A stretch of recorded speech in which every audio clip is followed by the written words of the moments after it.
Pluto in Aquarius, part 3.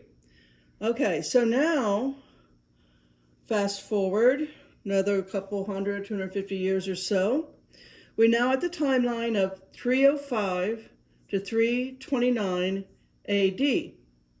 So here now will be another epic era of time and the start of a whole new culture. I'm excited about this one.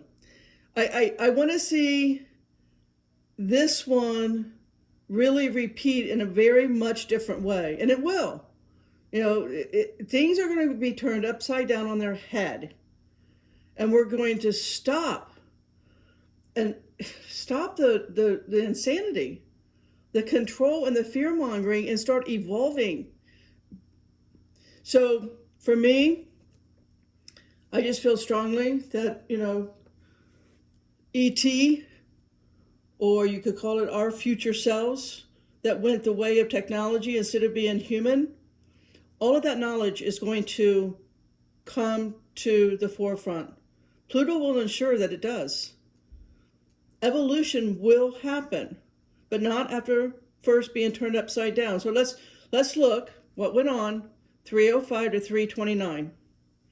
So here we've got the start of a new culture, a new society that will shape and morph the people in a very wrong direction. But nevertheless, now we're at the beginning of yet the second largest religious movement will begin to grow under Emperor Constantine. This guy, talk about a narcissist. Just spend some time reading Constantine. And the narcissism, no different from Nero. All right, so now we go from Nero kills, in the first century, Nero is going to behead, torture, and kill in the most brutal way anybody who calls themselves a Christian, gets caught reading a Christian document, listening to a Christian, whatever the day was. All right, so now we got another narcissist comes in, Constantine. Of his father died in 306 AD. So one year after Pluto goes into Aquarius at 305 and stays until 329, 1 year, right? Constantine's father dies. So Constantine becomes emperor and in 306 AD. And he is given the power of Rome. So in February of 313 AD, he issues what's called the Edict of Milan, giving Christianity legal religion of Rome. So again, up to this point, the practice of Christianity is illegal and punishable by death under Nero. So now the opposite is going to happen. Now, Christianity is the legal religion of Rome, and if you're not a Christian, again, off with your head. All right? It's always death. And if you don't follow the narcissist and the rule of the day, off with your head. Torture. And you try to go against these religions, they will burn your books and burn you at the stake. So the movement, and this is brutal, guys. I'm not going to go through what all the priests and the bishops and the nuns did to babies and kids. You ought to read that. I've already read the history, what they did in Wales, the way that they wanted to take away, they wanted to strip every single culture on planet Earth of their way, their language, their clothing, their ceremonies, their knowledge, their oral stories, their traditions, and even their hair. They would hold, the way that they would hold kids down. You can read about this. I guess they're proud of it. I don't know. But they would take kids away from their families, away from their mom. They would kill the men, put the men in prison, put the women on reservations, take the kids, put them into Catholic, what are they called? Boarding schools or missions or whatever. Orphanages, I guess. They have many names. The torture, if a kid spoke its native tongue, the amount of torture they would do to that kid so that his native tongue can never be spoken again. If you understand all the cultures around the world and understand how important their hair was to them and how they would hold them down, 5 years old, strip them naked, hold them down and shave their heads with a straight razor, you ought to look into, before you continue to follow your so-called religion, you might want to look into the history of it. You really should inform yourself. And all we can pray is that the evolution of Pluto and Aquarius in this timeline overturns that insanity and stops the brutality and the fear-mongering and the control over the people. The people have to overturn this system called religion, period. I don't care which religion it is. It all has to stop. And I think Pluto is going to do its job. And it may be a small little planet, but it's powerful, and it's going to transform the way we think. How might that happen? This is just me, but ET is going to land with some technology that's going to show it to you. Everything that's ever been done is recorded, and they've got a looking glass technology, and they can show you the brutal, bloody, control, fear-mongering history of these narcissistic overlords, period. And your indoctrination will fall away. Now, that may make you crazy. That may make you go insane, because that indoctrination is a safety belt, a safety harness for you. I get it. It's called mind control. And they are excellent at it. So, fast forward. Let's go to May of 325 AD. Now, you guys all should know this. If you are following religion, you should know what was going on in May of 325 AD. Now, what is also going on in the sky in Aquarius is now an alignment of 3 planets, not just Pluto, but Jupiter and Uranus has moved in. Can you imagine? If you understand what these planets, if you understand their influence, Pluto, Jupiter, and Uranus has now moved into one constellation. They're all in Aquarius. You should pause and go read about that. You should understand what's going on with this alignment. Why do I say that? Because Uranus is coming in next year, back into Gemini. We need to understand what that means so we can be prepared, right? Isn't that why we do these sorts of things? To prepare, to arm ourselves with knowledge. Nothing new under the sun. So anyway, the influence is going to be there. So you guys should know this, but in May of 325 AD, Constantine forms a council at Nicaea. So in comes the Roman Catholic bishops. This meeting, again, flawed, narcissistic humans are deciding your world and your worldview and how you will live and partake and walk in the world. A bunch of flawed humans. I mean, if you look at all the leaders, they're mostly all psychopaths, period. Narcissism is the least of their problems. Their psychology is deeply traumatized.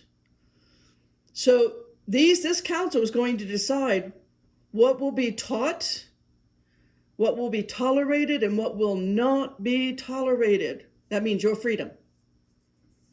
That means your money. That means whether you live or die. You don't go by what these men say, what these religious folk. If you don't go by what they say, off with your head.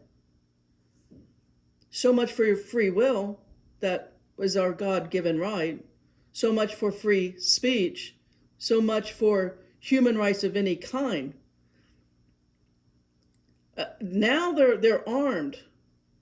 This is their weapon of religion is their weapon of mass destruction. This is a nuclear warhead on us, the collective, we folk humans. No more divergent thinking for you. You are going to converge. You are going to comply to what we say goes on. That's what the council is all about. It's about a bunch of narcissists deciding on your future world. And they succeeded. They succeeded because we let them. That has to stop. That has to stop. Little kids out there, stop the madness. Just stop it. It'll be the teenagers and the young 20-somethings, if they can get together outside of their woke education, they can overturn this nonsense. Pluto will influence them to do that. So again, this time period was, I guess I would say, science now, right? All up till now, science was the technology, knowledge, science. What was called science was astronomy, understanding the bigger world around us and how it impacts the smaller world, as above, so below. Now astronomy is going to be illegal. You can't do astronomy or astrology. They're going to add that, whether the Elohim put it in the Bible or they put it in the Bible, it doesn't matter. It's there. It's there. It's there. And you're going to get killed if you continue to talk about science of the day, knowledge of the day. It's going to become illegal. It's going to become illegal to practice any such science or knowledge or astronomy. You cannot know what's going on in the sky. They're going to overturn it and make it evil. And there's going to be a really rapid intellectual shift, as you're going to see, that begins to take form. So we move forward. I think I can do another time period here and then we'll pause. Let's move forward now to 550 AD to 574. So here is now a 24-year period. Pluto's going to sit in Aquarius, 550 to 574. Now we fast forward to another emperor of Rome called Justinian of the Byzantine Empire. Now, this is fun. So here we begin the emperor, Justinian. He's going to send now 552 spies to China to steal silkworms. I kid you not. And they succeed. I don't know how. When you're looking online at this movement, it's basically a state-sponsored espionage. Like, it's the first time that any of the Western world will make their way into the Eastern world in order to spy on the culture, the society, and bring back silkworms, because China has a monopoly on silk. And so they're going to steal a bunch of silkworms. And I don't know how the silkworms survived, whatever they were encapsulated in, but nevertheless, they're going to bring it to Rome. And Rome is now going to basically overturn the monopoly China has on silk, and Rome's going to have now a monopoly on silk. Is that not crazy? Do you find that crazy? That's the thinking. All right, so Rome is going to now produce the highest priced fabric on the Silk Road. Rome's going to take over the Silk Road. So this sets off, again, the first international espionage campaign, smuggling the worms out of China. So the Byzantine state-run monopoly, it takes over, but it brings in the concept forward to us today with what has a monopoly on us today. What do we need to run our world? Okay, so parallel that time. What is our tech today? It's smartphones, it's computers, right? Okay, what runs that? Like, how do we have that? What is the parallel? My thinking, is it batteries? Is it microchips? Do you see what I'm saying here? What is the monopoly? Who has the monopoly that could shut down the Western world? Like, if somebody didn't provide especially the United States, because we don't manufacture anything. Where do we get the processors or the microchips or whatever that technology is called? Because I'm not a tech, I'm not a geek, I don't know what it's called. But microchips of something that basically run the United States is not making whatever that is. And whoever has the monopoly, somewhere, no doubt, out in the Eastern world, Taiwan or Korea, I don't know, but somebody has that monopoly. Things like that are going to be turned upside down. People are going to lose their monopolies. People who are dependent on that monopoly are going to lose their technology. Do you see what I'm saying? We're taking something as simple, what we think is simple. In its day, silkworms was the monopoly. Believe it or not, that's just the way it was. So bring that forward into today. So also, as I'm saying that, talking about China, does anybody remember the big white balloon a year or two ago? I don't remember what year it is now. I think maybe it was 2022. But did we not have China send a gigantic white balloon across this entire country, getting whatever surveillance, getting whatever their little satellite cameras, whatever that can do? We let that balloon go over our entire country. The point I'm making is we've got to understand the emerging dynasties, the emerging empires, because those things will emerge again. Those things will turn over one monopoly and it will set up another. And it's all control and fear mongering. So again, what's going on in this time period? From 541 AD until 767 AD is the next large, after the whole plague in Athens, this is the next largest recorded plague. All right, Potter? Next, we'll be covering 795 to 1819 AD and go forward. Potter out.